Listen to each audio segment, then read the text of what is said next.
Sometimes the worst moments in our lives become the doorway to our greatest blessings. What if the most humiliating rejection you ever faced was actually the universe clearing the path for something extraordinary? What if a stranger's cruel words on Christmas Eve were just making room for a love story that would restore your faith in humanity? Marcus Williams thought Christmas 2019 would be the loneliest holiday of his life. At 32, he had given up on love, after years of disappointments and rejections that seemed to follow a painful pattern. But sometimes, when we're at our lowest point, life has a way of surprising us. Sometimes, the person meant to change everything shows up exactly when we need them most, in the most unexpected way possible. This is the true story of how a Christmas blind date disaster became the beginning of something beautiful, proving that love finds us not when we're perfect, but when we're real. It's about second chances, unexpected connections, and how one woman's courage to see beyond surface judgments changed two lives forever. Marcus Williams adjusted his tie for the third time, staring at his reflection in the bathroom mirror of Rosewood Cafe. The upscale restaurant buzzed with the cheerful chatter of Christmas Eve diners, their laughter mixing with soft jazz music that drifted from hidden speakers. Red and gold decorations twinkled from every corner, and the scent of cinnamon and pine created an atmosphere that should have felt magical. Instead, Marcus felt his stomach churning with familiar anxiety. At 32, Marcus had built a successful career as a software engineer at a growing tech company in downtown Seattle. His colleagues respected his work, his apartment in Capitol Hill was comfortable, and his bank account was healthy. By most measures, he was doing well, but when it came to dating, Marcus felt like he was constantly swimming upstream against a current he couldn't see but definitely felt. His friend James had set up tonight's blind date with enthusiasm that now seemed misplaced. "She's perfect for you, man," James had insisted over lunch 2 weeks earlier. "Smart, funny, works in marketing at that big firm downtown, and she specifically said she doesn't care about height or any of that superficial stuff." The comment about height had stung a little, but Marcus appreciated James trying to be reassuring. At 5'7", Marcus knew he wasn't what most women pictured when they imagined their ideal man. But it wasn't just his height. In the past 3 years, Marcus had been on dozens of dates that followed a depressingly similar pattern. Things would start well online or through mutual friends. The conversation would flow, they'd seem to click, and Marcus would allow himself to hope. Then came the first meeting. He'd watch their face change the moment they saw him, a subtle shift that he'd learned to recognize immediately. Sometimes they'd make polite conversation for 20 minutes before claiming an emergency. Sometimes they'd be more direct, like the woman who told him halfway through dinner that she just wasn't feeling a connection before checking her phone for the rest of the meal. Marcus had started to wonder if the problem was him. Maybe he was reading too much into things. Maybe he was being too sensitive. But deep down, he knew what he was seeing. It wasn't paranoia when the evidence was overwhelming. Tonight's date was with someone named Sarah Chen, a 28-year-old marketing coordinator who supposedly loved hiking, cooking, and indie music. James had shown him her photo, and Marcus had to admit she was beautiful, with long black hair and a warm smile. More importantly, James swore she was different from the others. She asked specifically about your personality, your values, what you're passionate about, James had emphasized. She didn't even ask what you looked like. Marcus took a deep breath and checked his watch. 7:30 exactly. Sarah had suggested they meet at Rosewood Cafe, a trendy spot known for its excellent wine selection and intimate atmosphere. Marcus had arrived 15 minutes early, as was his habit, and had spent the time reviewing the menu and trying to calm his nerves. He made his way back to the table James had helped him reserve, a cozy spot near the window overlooking Pine Street. The Christmas light strung across the street cast a warm glow through the glass, and Marcus allowed himself to feel cautiously optimistic. Maybe James was right. Maybe this time would be different. At exactly 7:35, a woman with long black hair and wearing an elegant navy dress walked through the restaurant's entrance. Marcus recognized her immediately from the photo James had shown him. Sarah Chen was even more striking in person, moving with the confident grace of someone comfortable in upscale environments. Marcus stood up and waved slightly, catching her attention. Sarah's eyes found his, and Marcus watched the now familiar transformation happen in real time. Her welcoming smile faltered, replaced by a look of confusion, then what appeared to be disappointment. She glanced around the restaurant as if checking to see if this was some kind of mistake, then looked back at Marcus with an expression that made his heart sink. She approached the table slowly, her initial confidence replaced by obvious reluctance. "Marcus?" she asked, though her tone suggested she was hoping for a different answer. "Yes, hi Sarah. It's great to finally meet you. Marcus extended his hand, maintaining his smile despite the growing certainty that this evening was about to go very badly. Sarah shook his hand briefly, barely making eye contact. They sat down, and the silence stretched uncomfortably. Sarah immediately picked up her menu, using it as a barrier between them. Marcus tried to break the tension with the conversation starters he'd rehearsed. James told me you work in marketing. How do you like it? It's fine, Sarah replied, without looking up from her menu. Her voice was flat, completely different from the warm, animated tone Marcus had heard when James played him a voicemail she'd left about confirming their date. Marcus pressed on, determined not to let this derail immediately. He also mentioned you love hiking. Have you done any of the trails around Mount Rainier? I was thinking about checking out the Skyline Trail this winter. Sarah finally looked at him, and the expression on her face was unmistakable. It wasn't just disinterest, it was active displeasure. Listen, she said, setting down her menu with deliberate precision. I think there's been some kind of misunderstanding. Marcus felt his stomach drop. What do you mean? James showed me a photo. You look different than I expected. She glanced around the restaurant again, as if hoping to spot the person she'd actually agreed to meet somewhere in the crowd. The words hit Marcus like a physical blow. I'm sorry. I don't understand. This is me. I mean, the photos I gave James were recent and... Look, Sarah interrupted, her voice taking on an edge of impatience. I'm sure you're a nice guy, but I was expecting someone else. Someone more, you know. She gestured vaguely in his direction. Marcus felt heat rising in his cheeks. The restaurant suddenly felt too warm, and the happy chatter of other diners seemed to get louder. Someone more what, exactly? Sarah's composure cracked slightly, revealing the discomfort she'd been trying to hide. I mean, no offense, but I have certain standards. I was told you were successful and attractive, and while I'm sure you're successful, she let the sentence hang in the air. The words stung worse than Marcus had expected. He'd thought he was prepared for rejection, but this felt particularly cruel. Sarah wasn't even trying to be polite about it. I see, he managed to say, his voice carefully controlled. I hope you understand, Sarah continued, already reaching for her purse. It's nothing personal. I just think we'd be better off as friends. Or, you know, not. She stood up abruptly, smoothing down her dress. I'm going to go. This was, good luck with everything. And just like that, she was gone, leaving Marcus sitting alone at a table set for two, surrounded by the warm glow of Christmas decorations that now felt like a mockery. He stared at the empty chair across from him, processing what had just happened. The entire interaction had lasted less than 10 minutes. Marcus signaled the waitress, a young woman with kind eyes who had clearly witnessed the awkward encounter. Can I get you anything? She asked gently. Just a coffee, please. Black. Marcus's voice sounded hollow to his own ears. As the waitress walked away, Marcus pulled out his phone and stared at the screen. He could call James, tell him what happened, listen to his friend's inevitable apologies and reassurances. He could go home, order takeout, and pretend this evening never happened. Or he could sit here for a few minutes and try to figure out why this one hurt more than all the others. Maybe it was because he'd actually allowed himself to hope. James had been so confident, so insistent, that Sarah was different. Marcus had started to imagine what it might be like to have someone who was actually excited to see him, someone who chose to be with him rather than settling for him. The coffee arrived, steam rising from the black surface like his hopes evaporating into the cold December air.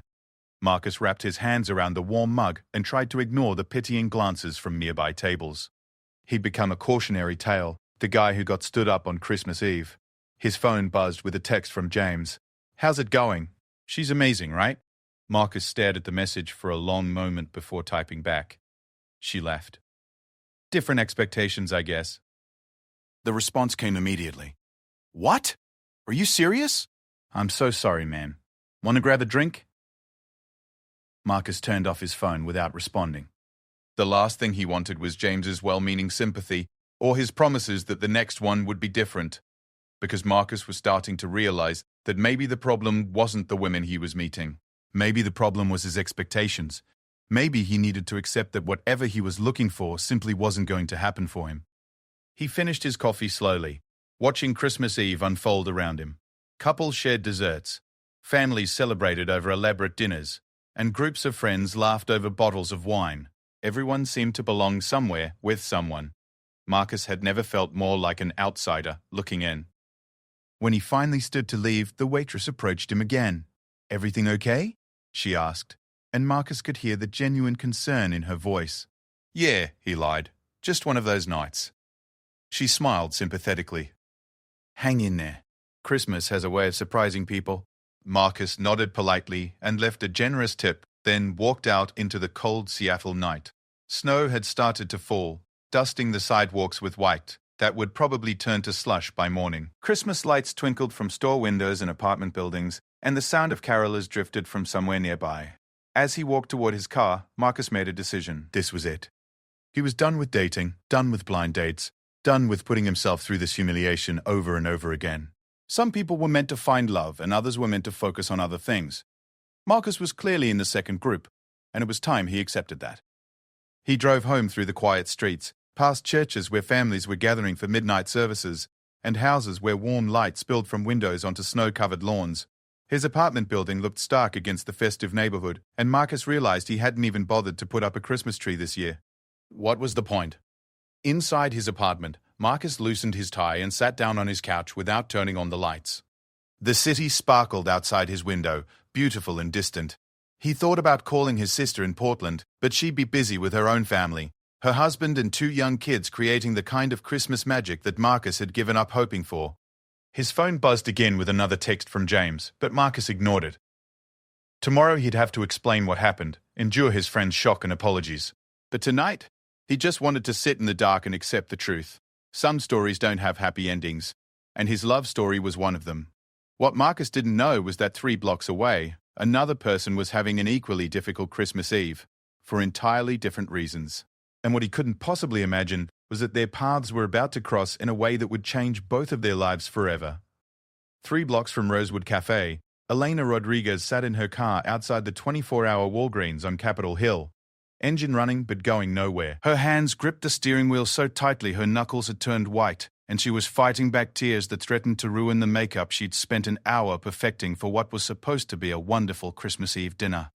At 29, Elena worked as a nurse at Swedish Medical Center, specializing in pediatric care. She loved her job with a passion that sometimes worried her friends, who thought she cared too much about her young patients. But Elena had always been someone who felt things deeply, whether it was the joy of helping a sick child recover, or the pain of watching families struggle through impossible situations. Tonight, that sensitivity was working against her. An hour earlier, she'd been getting ready for dinner with David Martinez, her boyfriend of 8 months. They'd met at a hospital fundraiser, where David's charm and good looks had immediately caught her attention. He was successful, working in real estate development, and seemed to understand the demands of her career. More importantly, he'd seemed genuinely interested in building something serious together. The dinner was supposed to be special. David had been dropping hints about having something important to discuss with her, and Elena had allowed herself to wonder if this might be the night he proposed. She'd even worn the emerald dress he'd complimented on their 3rd date, hoping it might bring them luck. But instead of a romantic proposal, Elena had gotten the kind of conversation that shattered assumptions and revealed truths she'd been trying not to see. David had chosen Christmas Eve to tell her that he needed space to figure things out. The timing felt deliberately cruel, but what hurt more was his reason.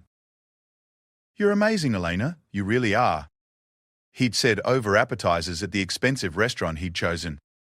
"But I think we want different things. You're so focused on everyone else's problems, on work, on helping people. Sometimes I feel like I'm competing with your patients for your attention." Elena had tried to explain that her work wasn't just a job, it was a calling. She'd told him about the 7-year-old girl who'd beaten cancer last month, about the premature twins who were finally going home to their parents, about why she couldn't just turn off her compassion when she left the hospital. "That's exactly what I mean," David had said, not unkindly, but with a finality that made Elena's heart sink. "You care about everyone, but I need someone who can focus on us, on building our future together. I need someone who can be present in the relationship, not always thinking about work." The conversation had continued for another painful 20 minutes before David had offered to drive her home. Elena had declined, claiming she wanted to do some shopping, but really she just couldn't bear the thought of sitting in his car while he tried to soften the blow with small talk. Now she sat alone in her Honda Civic, Christmas Eve in ruins around her. She texted her sister Maria that she was feeling sick and wouldn't make it to the family gathering. Unable to face explaining what had happened, the last thing she wanted was her family's sympathetic looks and well-meaning advice about how David wasn't good enough for her anyway.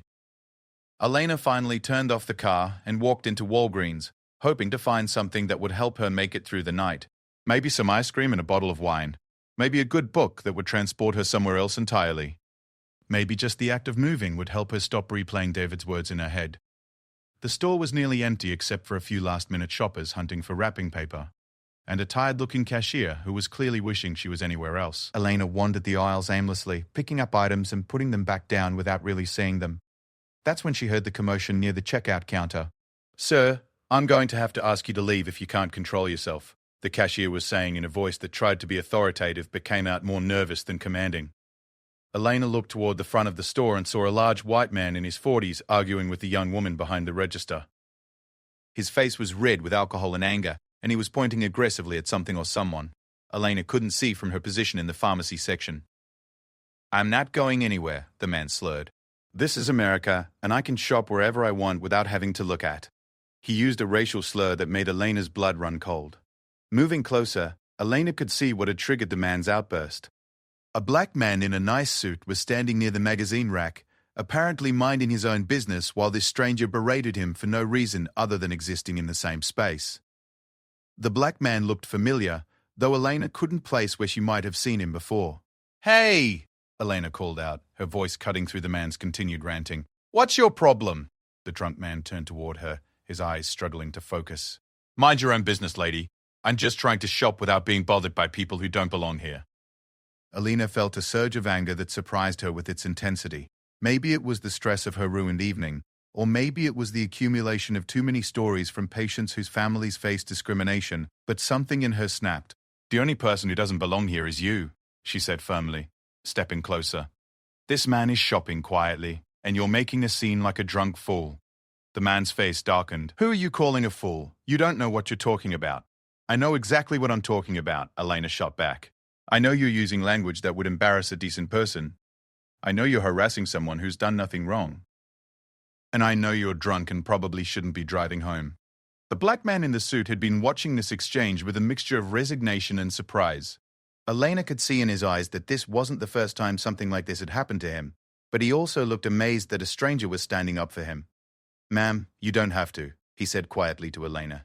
"I can handle this." "I know you can," Elena replied. "But you shouldn't have to." The drunk man looked between them, clearly frustrated that his intimidation tactics weren't working. "This is ridiculous," he muttered. "Forget this place." He stumbled toward the exit, bumping into a display of Christmas cards and sending them scattering across the floor. The cashier looked relieved as the automatic doors closed behind him. "Thank you," she said to Elena. "I wasn't sure what to do. My manager's on break, and security doesn't come until midnight." Elena nodded, her heart still racing from the confrontation. She'd never been in a situation like that before, but seeing someone being targeted for their race had triggered every protective instinct she possessed. The man in the suit was kneeling down, collecting the scattered Christmas cards from the floor. Elena knelt down to help him, and that's when she realized why he looked familiar. She'd seen him earlier that evening at Rosewood Cafe, sitting alone at a table for two. She'd been walking to her car after her disastrous dinner with David when she'd glanced through the restaurant window and noticed him drinking coffee by himself, looking utterly dejected. "I saw you earlier tonight," she said, as they gathered the cards at Rosewood Cafe. "You looked like you were having about as rough an evening as I was." The man looked up at her, and Elena was struck by his kind eyes. Even after what had just happened, there was no anger in his expression, just a weary sadness that she recognized all too well. "Blind date gone wrong," he said with a rueful smile. She took one look at me and decided she had somewhere else to be. I'm Marcus, by the way. Marcus Williams. Eleanor Rodriguez and my boyfriend, well, ex-boyfriend now, chose Christmas Eve to break up with me. So we're both having stellar nights. They stood up, the cards collected and placed back on the display. The cashier had returned to reading her magazine, and the store felt peaceful again, filled with the soft hum of fluorescent lights and distant Christmas music. "Thank you for what you did back there," Marcus said. "You didn't have to get involved." Elena shrugged. "Yes, I did. Nobody should have to deal with that kind of hatred, especially not on Christmas Eve." They stood there for a moment, two people who'd been having terrible nights and had somehow found themselves in this unexpected situation together. Elena noticed that Marcus was holding a pint of ice cream and a bottle of wine, the same combination she'd been planning to buy. Great minds think alike, she said, pointing to his selections. Marcus looked down at his items and laughed, the first genuine smile Elena had seen from him. The universal cure for a bad day. Though I was thinking more along the lines of drinking the wine and using the ice cream as a chaser. That's actually not a bad plan, Elena admitted. I was going to go home, put on my pajamas, and pretend this day never happened. They walked toward the checkout counter together, and Elena found herself not wanting the conversation to end. There was something about Marcus that put her at ease, a gentleness that contrasted sharply with David's sometimes aggressive confidence. Can I ask you something? Elena said as they waited for the cashier to ring up their purchases. That woman who left you at dinner, was she blind? Because you seem like exactly the kind of person any reasonable woman would be excited to meet. Marcus looked surprised by the question. That's kind of you to say, but I think I'm just not what most women are looking for. It's taken me a while to accept that, but tonight kind of drove the point home. Elena studied his face, seeing the genuine pain beneath his self-deprecating words. I think you just haven't met the right person yet. They paid for their items and walked outside together into the softly falling snow. The street was quiet, decorated with Christmas lights that cast everything in a warm, magical glow. Elena's car was parked next to Marcus's, a coincidence that felt somehow significant. This might sound crazy, Elena said, surprising herself with her boldness. But do you want to not be alone right now? I mean, we're both clearly having the worst Christmas Eve ever, and I have a feeling that sitting by ourselves is just going to make it worse. Marcus looked at her carefully, as if trying to determine whether this was some kind of setup or joke. Are you sure? I mean, you don't really know me. I know enough, Elena said. I know you're kind enough to clean up a mess that wasn't yours. I know you didn't respond with anger when that guy was attacking you, which shows incredible character. And I know you're having ice cream and wine for dinner, which suggests we have similar coping strategies. Marcus smiled again, and Elena realized how much she liked his smile. It was genuine and warm, without any of the calculated charm she'd grown tired of seeing from men who were trying to impress her. Okay, he said, but I should warn you, I'm pretty terrible company right now. Good, Elena replied. So am I. We can be terrible company together. They decided to go to Elena's apartment, which was only a few blocks away in a converted Victorian house she shared with her cat, Marta. As they drove separately through the snowy streets, Elena wondered what she was doing. She never invited strangers to her home, and she definitely didn't make impulsive decisions like this. But something about Marcus felt safe, and after the day she'd had, safe was exactly what she needed. Her apartment was small but cozy, decorated with plants and artwork she'd collected over the years. Marta, a large orange tabby, greeted them at the door with suspicious curiosity. Don't take it personally, Elena told Marcus as Marta sniffed his shoes. She doesn't trust anyone until they prove they're worthy of her attention. They settled on Elena's couch with their wine and ice cream, and for the first time all day, Elena felt herself beginning to relax. There was no pressure to impress Marcus, no need to pretend she was having a good time. They were just two people who'd been hurt, finding unexpected comfort in each other's company. What neither of them realized was that this chance meeting was about to become something much more significant than either could have imagined. As they sat on Elena's couch sharing ice cream straight from the containers, the awkwardness that should have existed between two strangers somehow never materialized. Instead, Marcus found himself more relaxed than he'd been in months. Maybe it was the wine, or maybe it was the fact that Elena had already seen him at his lowest point and hadn't run away. So tell me about this blind date disaster, Elena said, tucking her legs under herself and adjusting the soft fur blanket they were sharing. What happened exactly? Marcus took a sip of wine and considered how to tell the story without sounding bitter. My friend James set it up. He was so confident this woman was different that she wouldn't care about superficial things. I actually let myself believe him this time.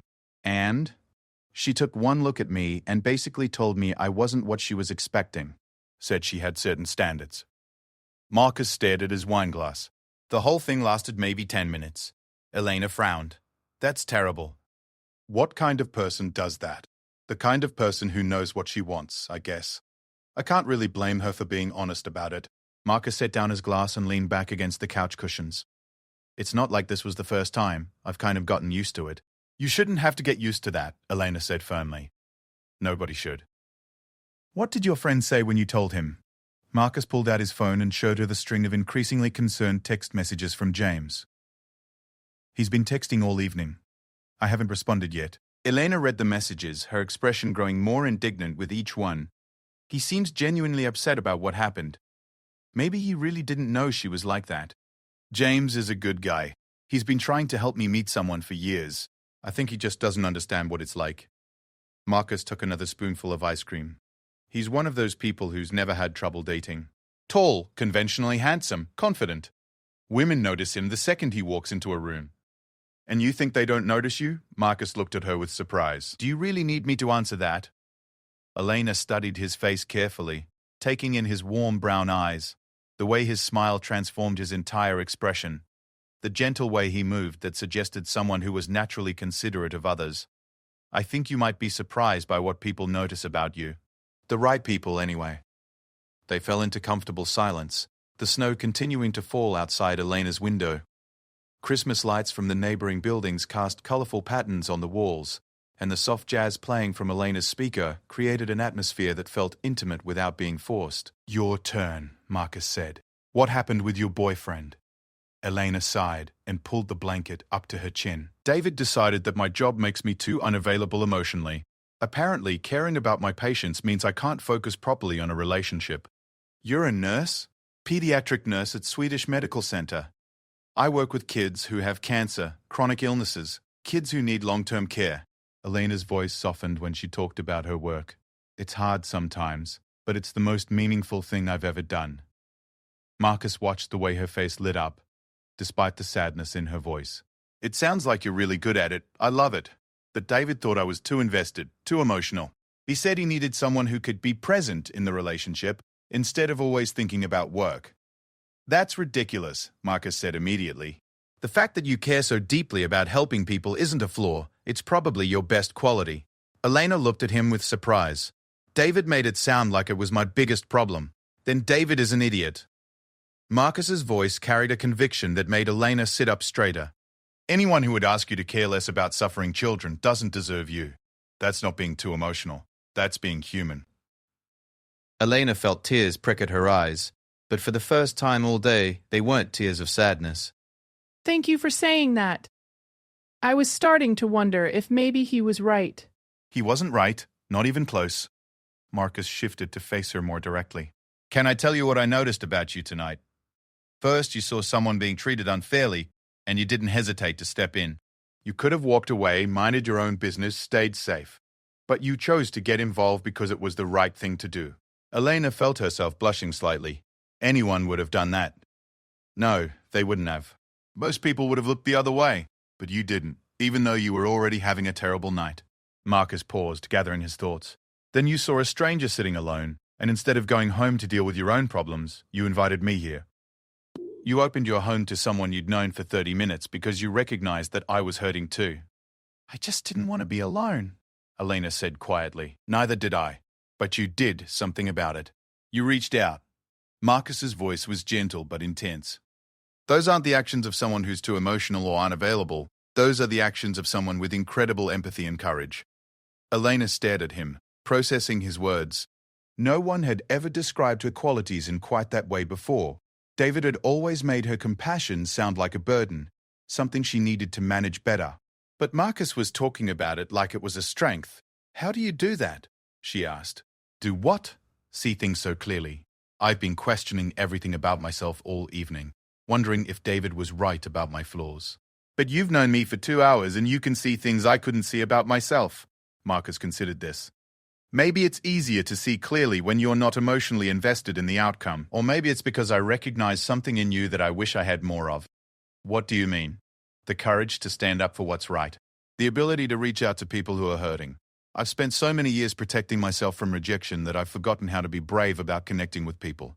Elena pulled Marta onto her lap, the cat purring contentedly as she stroked her fur. I think you're braver than you give yourself credit for. You kept going on dates even though they kept ending badly. That takes courage. That's just stubbornness, Marcus said with a self-deprecating laugh. No, it's hope. And hope is definitely a form of courage. They talked for another hour about their jobs, their families, their dreams and disappointments. Marcus told her about growing up in Tacoma with parents who'd worked multiple jobs to put him through college. Elena shared stories about her large extended family in East LA and how she'd moved to Seattle for nursing school and never left. The conversation flowed with an ease that surprised them both. There were no awkward pauses, no topics that felt off limits, no sense that either of them was performing or trying to impress the other. It was the kind of conversation that usually took months to develop, but somehow they'd found it on their first night together. "I have a confession," Elena said as they finished the bottle of wine. "I lied earlier when I said I recognized you from the restaurant." Marcus looked confused. "You didn't see me there?" "I did see you, but that's not how I recognized you." Elena took a deep breath, suddenly feeling nervous. "I've seen you before. You get coffee at the little place across from the hospital sometimes, don't you? Corner Grind?" Marcus nodded. "I work a few blocks from there. I go in maybe twice a week. I've noticed you there probably a dozen times over the past few months. You always sit in the corner with your laptop, and you always say thank you to the baristas like you really mean it." Elena felt herself blushing again. "I actually asked my friend Lisa who you were a few weeks ago." "Really?" Marcus looked genuinely surprised. "Really? She works there, and she said you were always polite and you tip well. She also said she'd noticed me looking and asked if I wanted her to introduce us." "What did you say?" I chickened out. I figured you probably had a girlfriend, or that you wouldn't be interested in someone like me. Elena laughed at the irony. Here I was thinking you were out of my league, and you were getting rejected by women who thought they were out of yours. Marcus stared at her, processing this information. "You were interested in me? Before tonight, I mean?" "Very interested. You have this way of being completely focused on whatever you're doing, like when you're working on your laptop, and you smile at people in a way that makes them light up. I've seen you make the barista's entire day just by asking how they're doing and actually listening to the answer." Marcus felt something shift in his chest, a combination of surprise and something that might have been hope. "I can't believe you noticed me. How could I not notice you? You're exactly the kind of person I always hoped to meet." Elena set down her wine glass and turned to face him fully. Smart, kind, genuinely interested in other people. "When I saw you tonight looking so sad, it broke my heart." They sat there looking at each other, both realizing that this evening had become something neither of them had expected. What had started as two people nursing their wounds had transformed into a connection that felt deeper and more real than anything either had experienced in years. "Elena," Marcus said quietly, "I need to ask you something, and I want you to be completely honest." "Okay, is this real? I mean, are you talking to me like this because you feel sorry for me? Or because you're lonely? Or because you've had wine?" "Because I can handle whatever the answer is, but I need to know." Elena considered his question carefully, understanding why he needed to ask it. After the evening he'd had, after all the rejections he'd experienced, it would be natural for him to doubt any positive attention. "This is real," she said finally. "The most real thing I've felt in months, maybe years. I'm talking to you like this because you're remarkable, and because I can't believe it took a Christmas Eve disaster for us to finally meet properly." Marcus felt his breath catch. "I was starting to think I'd imagined the whole thing." "That maybe I was seeing something that wasn't there. You didn't imagine it. And, Marcus?" Elena reached over and took his hand, the first time they'd touched since shaking hands in Walgreens. That woman tonight? "She's an idiot. A complete and total idiot who just gave up the chance to know an extraordinary person." The touch of her hand sent warmth through Marcus's entire body. Not just physical warmth, but emotional warmth that he'd almost forgotten was possible. "I can't believe this is happening. Neither can I. 6 hours ago I thought my Christmas was ruined. Now I'm sitting here thinking it might be the best Christmas Eve I've ever had." Outside, the snow had stopped falling, and the city looked peaceful under its white blanket. Inside Elena's apartment, two people who'd started the evening believing they were unlucky in love were discovering that sometimes the worst nights can become the beginning of something wonderful. But neither of them could have predicted what would happen next, or how quickly their tentative connection was about to become something much more significant. Christmas morning arrived with brilliant sunshine that made the snow-covered city sparkle like a postcard. Marcus woke up on Elena's couch to the smell of coffee and the sound of her moving quietly around the kitchen. For a moment he was disoriented, forgetting where he was and why. Then the previous evening came flooding back, and with it, a sense of contentment he hadn't felt in years. They'd talked until nearly 3 a.m, covering everything from their childhood dreams to their fears about the future. At some point, Elena had fallen asleep curled up in the chair across from him, and Marcus had dozed off on the couch under the throw blanket. He'd offered to call an Uber and go home, but Elena had insisted he stay. "It's Christmas," she'd said sleepily. Nobody should be alone on Christmas. Now, in the soft morning light, Marcus could hear Elena on the phone in the kitchen, Speaking quietly in Spanish to what sounded like her family, he caught enough words to understand that she was explaining why she wouldn't be coming to Christmas dinner, though she seemed to be avoiding the details about David or about having company. Buenos dias, Elena said when she noticed he was awake, ending her phone call and bringing him a steaming mug of coffee. I hope you like it strong. I never learned to make it any other way. Strong is perfect, Marcus said, accepting the mug gratefully. Was that your family? My sister Maria. She's been worried since I texted that I was sick yesterday. Helena curled up in the chair again, Marta immediately jumping into her lap. I told her I was feeling better but still not up for the big family gathering. Marcus studied her face. Do you usually spend Christmas with them? Every year since I moved to Seattle. It's this huge production with my parents, my 3 siblings, all my cousins. Probably 20 people total. Lots of food, lots of noise, lots of questions about my personal life. Elena sipped her coffee. I love them, but I wasn't ready to explain about David, and I definitely wasn't ready to explain about you. About me? Elena smiled. About the fact that I met someone amazing on Christmas Eve and spent the night talking to him instead of wallowing in self-pity like I'd planned. Marcus felt that now familiar flutter in his chest. Even in the morning light, without makeup and wearing an oversized sweater and pajama pants, Elena was beautiful.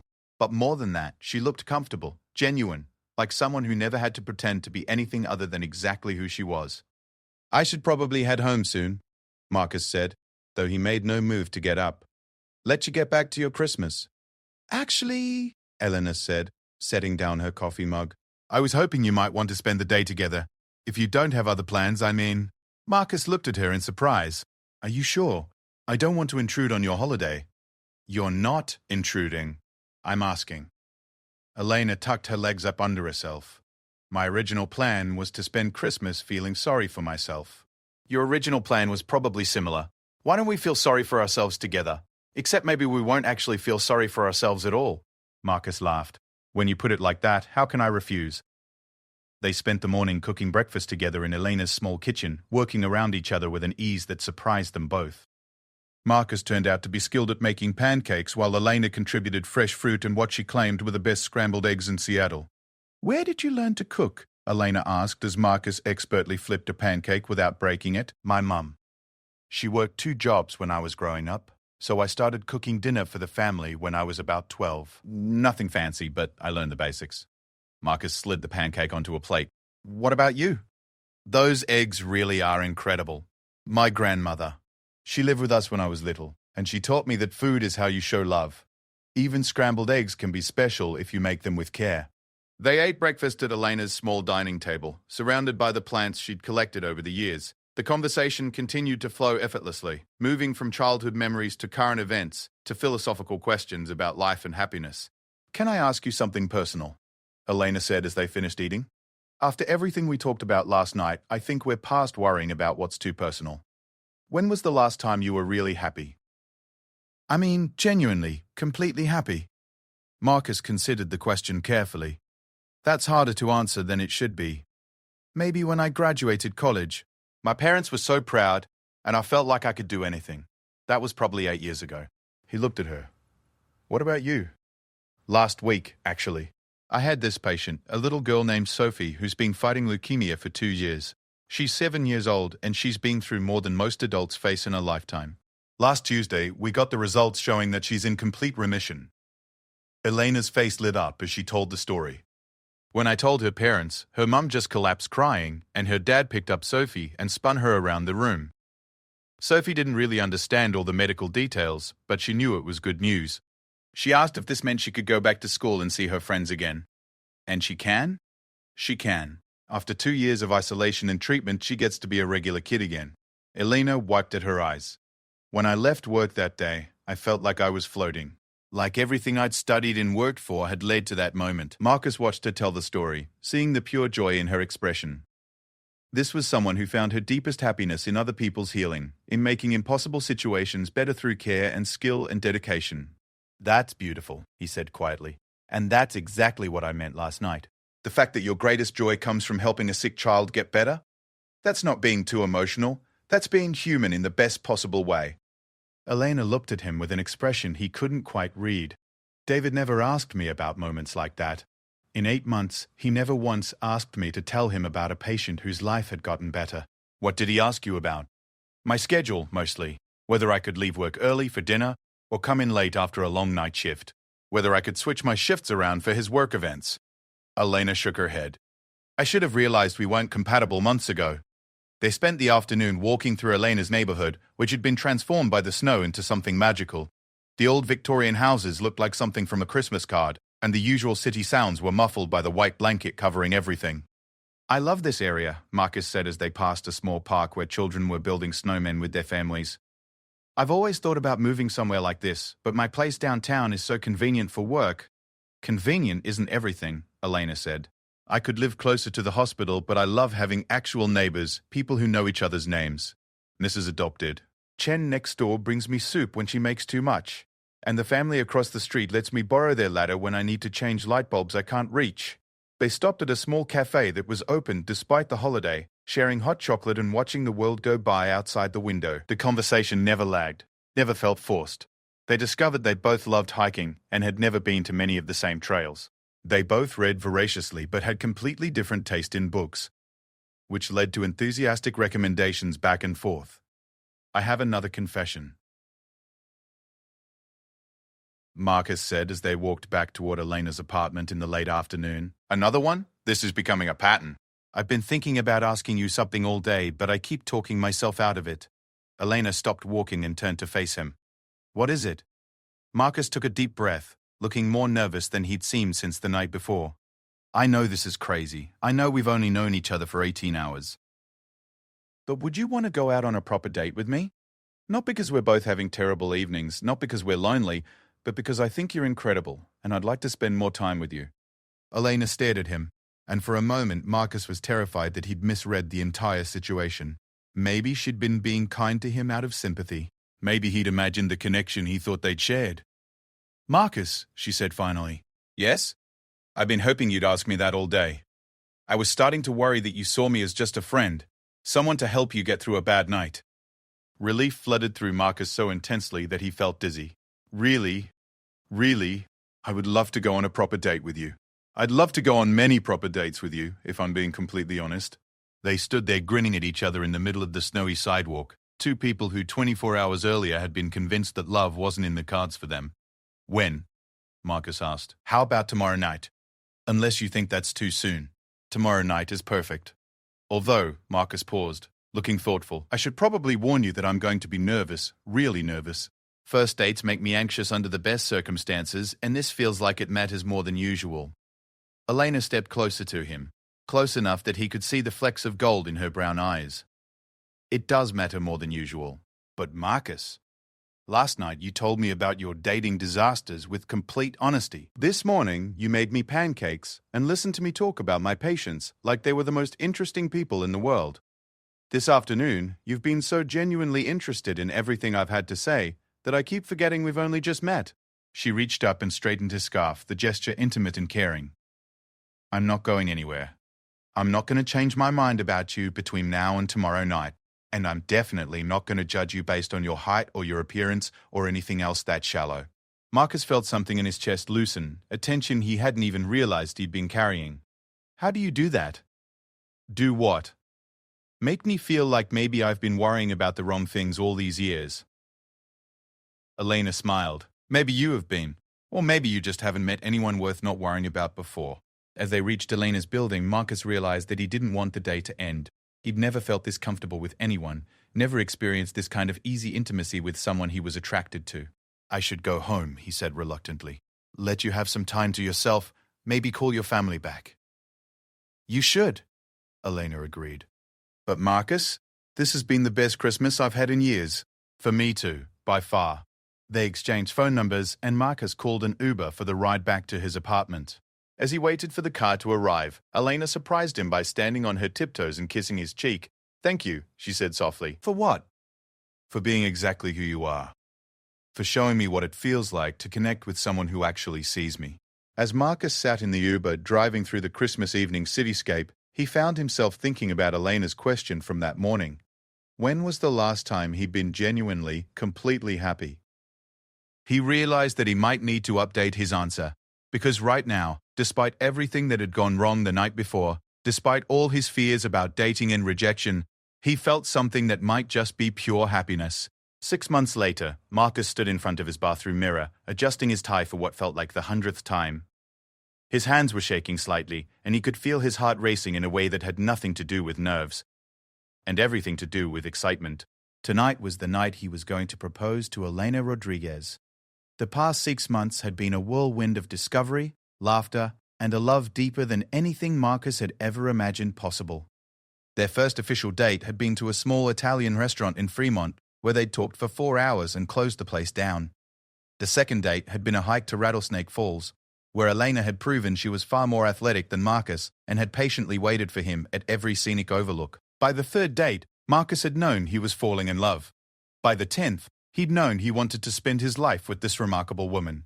Elena had integrated seamlessly into his life and he into hers. She'd met his parents during their visit in February, and his mother had pulled him aside to whisper that Elena was the one you've been waiting for.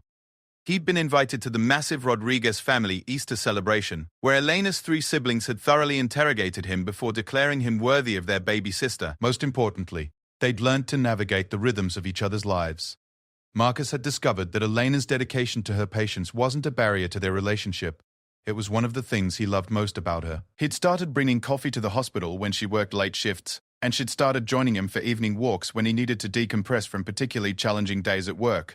They'd moved in together in April, finding a small house in Elena's neighborhood, with enough space for Marcus's home office and Elena's ever-expanding collection of plants. Marta had grudgingly accepted Marcus as a permanent fixture, even occasionally allowing him to pet her without hissing.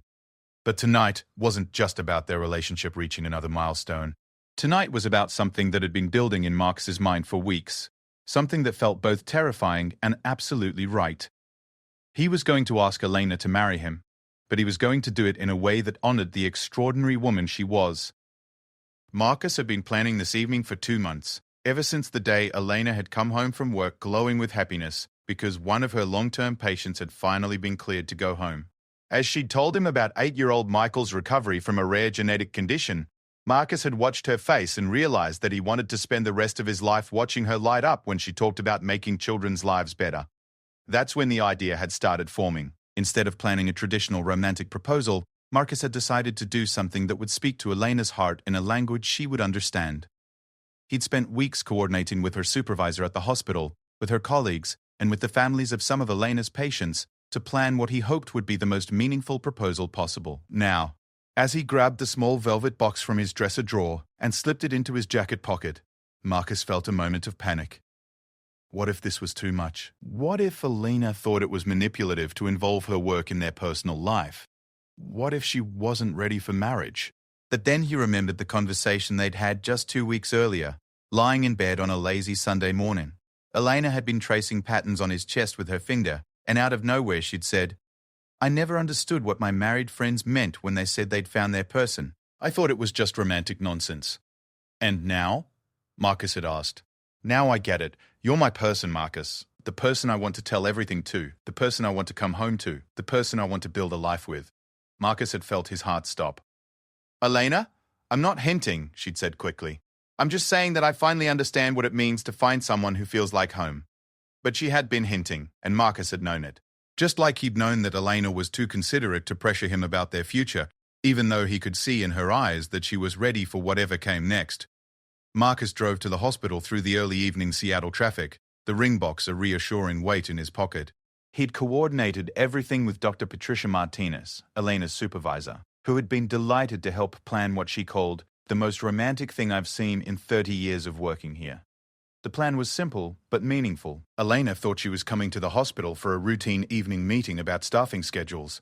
Instead, she would find a gathering of families whose children she'd helped care for, all of them wanting to thank her for the difference she'd made in their lives.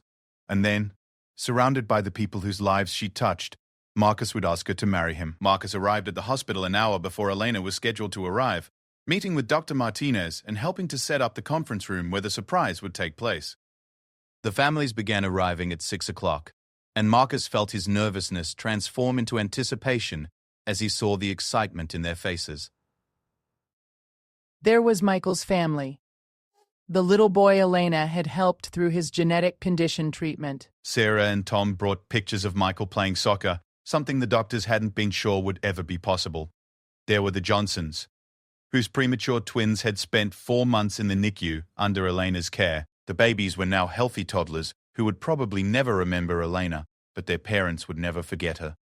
Most moving of all was Sophie Chen, the 7-year-old who had beaten leukemia and was now a healthy, vibrant second grader. Sophie had made Elena a drawing of the two of them together, with Elena wearing angel wings and the words, "Thank you for saving me," written in careful 7-year-old handwriting.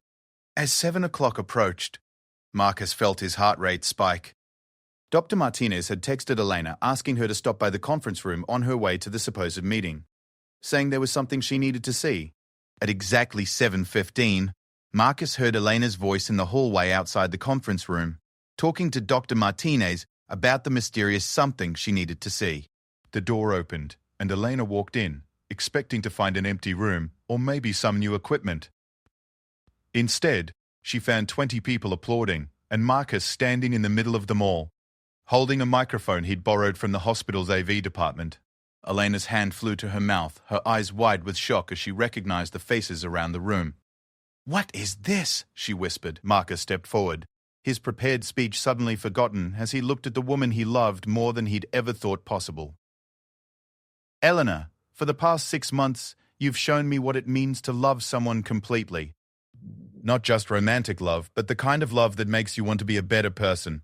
The kind of love that changes how you see the world." Eleanor's eyes filled with tears as she looked around the room, taking in all the family she'd worked with, all the children she'd helped heal. "But tonight isn't just about us," Marcus continued, his voice growing stronger as he found his rhythm. "Tonight is about celebrating someone who has dedicated her life to healing others, someone who finds her greatest joy in making impossible situations better." He gestured to the families around them. "These people are here because you've touched their lives in ways that can't be measured. You've held their hands during the scariest moments of their lives. You've celebrated with them when their children got better.